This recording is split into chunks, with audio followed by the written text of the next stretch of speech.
Well, hello again, everyone. Welcome back to Wagon Wheel Friday. Just before we get on to our attempt to beat the bookies this week, I just want to talk a little bit about some videos I've been watching on YouTube presented by Stephen Bridges, who is a card counter. He tries to beat the casinos at blackjack, and I think there's some sort of important things to think about in terms of the sort of results he's getting and comparing it with what's happening with our betting with the wagon wheel. Now, he spent a month over in America attempting to card count, and of course, Casino's not in love with that at all. And he's just summarised the results of those sessions that he's had. Now, he had 46 sessions, so you could almost like think of that as like 46 races, I guess, that we're taking on board. He's averaged 2.5 hours for each of the sessions, and so he only had a strike rate of just over 50% as far as winning sessions compared with losing sessions is concerned. Now, he had 14 back-offs. Now, what that means is the casino asked him to leave because they recognised that he was counting cards, and he had one time where they limited the amount that he could bet on the table. So that worked out at one back-off every 7.5 hours. Now, the average winning session, he won $1,000 odd, and the average loss was $686. Biggest win, $4,260, and biggest loss, $2,412. And so looking at his equity curve, there are a couple of things to note here, and it's very similar to the mechanical type approaches that I use to investing in the stock market.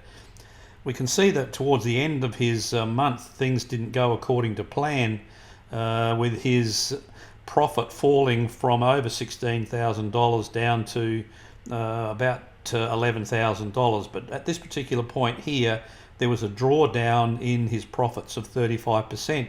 And if you come back into the earlier section here, where it fell from about 4,600 down to under 3,000, that was a fall of around 40%. And so, they're the sorts of things that you need to take into account in anything, really, if you're investing in the stock market, or in this particular case, trying to beat the casinos at blackjack. The thing that he knows, though, is he does have a positive expected value. The mathematics of the approach that they're taking, by counting cards, the odds actually turn out to be in favour of the player. And he knows that over the long term, the very, very long term, in other words, tens of thousands of hands, the expected return on investment from the approach is going to be 2%. But it's going to have the ups and the downs, and you've got to be prepared for that. Now, I posted a video a while ago, and I've spoken about a couple of times about getting banned by the bookmakers for sports arbitrage betting.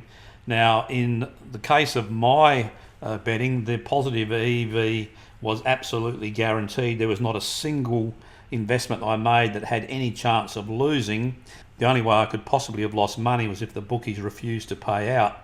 But eventually the return on investment turned out to be about 3% across the 9 or 10 months or whatever it was that I was doing it before I got banned by so many bookies that it just became impossible to do. So, that was good. Unfortunate that it couldn't keep going on, but that's the way it is, and the way the laws are set up, it's possible for bookmakers to limit your bets or to basically deny you access to their platform. It's been tested in the courts, and that's the way it is. Nothing much you can do about it. But in the case of the wagon wheel, all of these things are absolutely unknown. The system may not have a positive EV. We're just playing around in the dark, really. What will the eventual return on investment be? Well, that's also unknown. And there will be drawdowns in the balance, and how big that will be is also unknown. Of course, if the EV is actually not positive, it's negative, then the drawdown will be eventually 100%, where you'll eventually lose all of your money. So they're the challenges we're facing with the wagon wheel. And last week the drawdown continued. Eventually bet in 4 races. Now, I know there were 5, and you say, what happened in the 5th one, John? Well, to be perfectly honest, I actually fell asleep. I was sitting here watching the TV, and I just nodded off and missed the race. And that was good because it was another losing race. But anyway, looking at the results, we're down now $160 or nearly $161 in loss. strike rate only 30% or so, return on investment at negative 9.2%. So, we're in one of those drawdown periods, and at the moment, I think the drawdown, we're up like over $200, so, we've got a drawdown of about $360, $370. So that's quite a lot, coming down from $1,200 down to this. So we're probably due for a win or two, but we could easily have more losers to come before the winners start to appear. Anyway, let's have a look at what's happening this week. But before we do that though, just a reminder, the file will be uploaded to Google Sheets, so you can download it and then play around with it at your leisure. So I've identified 7 possible races this week, and I'm going to change my strategy, because if I actually follow what I've been doing over the last few weeks of putting $15 on every top selection and then backing all of the value bets, I'm going to be outlaying about $250. And if the negative momentum continues for the moment, I may eventually run out of money, and I'm not willing to risk any more than $1,000 in this little bit of back testing. Or we're not back testing, are we? We're just testing out whether this particular approach to analysing horse racing actually works. And I do want to have the money last until we can get up to the Melbourne Cup Carnival again and have a bit of fun over that time. Anyway, to cut to the chase, I'm just going to modify this a little bit, and I'm only going to be betting from now on horses which are the top selection that are also a value bet. And that's going to reduce the outlay for a little while, and hopefully the bank will last for a little bit longer. Anyway, let's get to the 7 races that I've identified for this week. First of all, Flemington Race 2. The wagon comes up with Crystal Pegasus. It's an odds-on favourite, as you can see, $1.75 at the moment.